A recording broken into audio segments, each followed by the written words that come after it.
No, it's not really. Just in case you have to burn. Alright, I'm here tonight to demonstrate the steps to perform a skin assessment.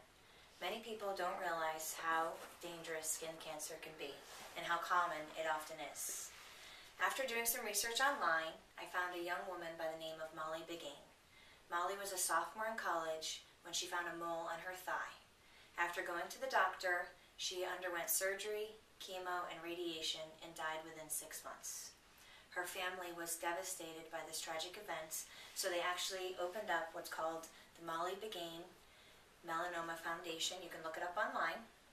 And the mission of this foundation is to teach people the importance of doing monthly skin assessments and how common melanoma is and how dangerous it can be. The credentials I have obtained tonight to speak to you on performing and demonstrating a skin assessment is that I'm a critical care nurse of 8 years, and I also did research on the National Cancer Society and also on the American Cancer Society online. To begin with, before you actually start your skin assessment, you're going to want to be fully undressed. You're going to want to obtain a full-length mirror and also have a handheld mirror so you can do an adequate, complete assessment of the front of yourself and the back. To start off with, you're going to want to start with the scalp. You're going to want to part your hair in multiple areas and look at your entire scalp. Once you're done with that, you're going to want to start with your face. Look at your nose, look at your mouth and your ears for any moles that you may see. Don't forget about the behind the ear because that's an often missed location of many moles, especially because you get more sun than you know during the summer, when you're running, when you're at the pool. A lot of times you'll get direct sun behind there and people forget to put sunscreen behind their ears. Once you're done with your head, you want to move to your neck and your torso. And for the ladies, make sure that you lift your breasts. This is often missed because people don't think about lifting up a breast to do a skin assessment. When you're done with the front of your torso, you'll want to stand with a full-length mirror behind you and look in the rearview mirror and assess the back of your neck, again the back of your ears, any of the areas of your scalp, and then your whole backside, and at this time you can also include the buttocks. Once you're done with that, you'll move on to your hands. Your hands, you should do the upper part of your hands, the palms of your hands. Make sure that you do in between your fingers and also the nail beds. You then can move up your arms to your elbows and your wrists, and make sure in front of the full-length mirror that you're lifting each arm and doing the axilla area and also behind your arm to get every location possible. Once you're done with the upper torso, you can then move to your legs. Standing with a full-length mirror in front of you, you'll want to assess both lower extremities from the front, and then use your handheld mirror again, and with it held up, look at the back of your legs, and look for any moles at all. Once you're done with that, you can actually have a seat.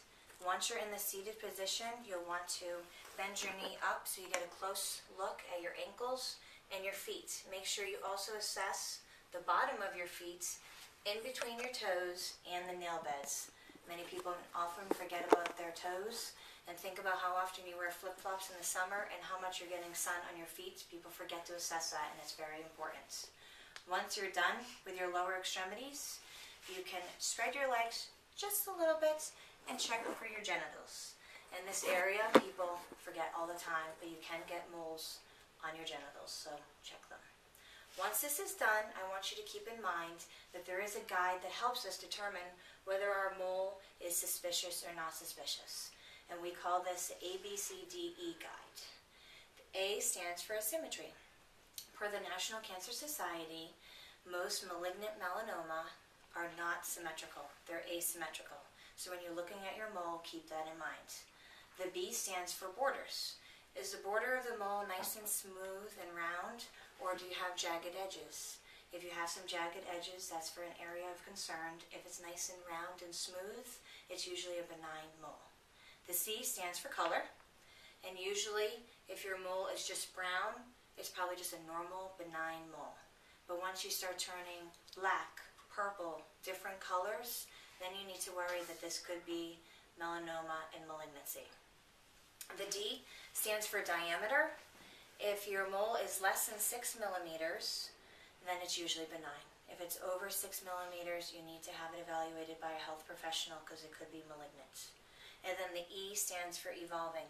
Have you had the mole for a long time, or did it just come a month ago and already it's getting bigger and starting to elevate? If that's the case, then once again you need to have it checked.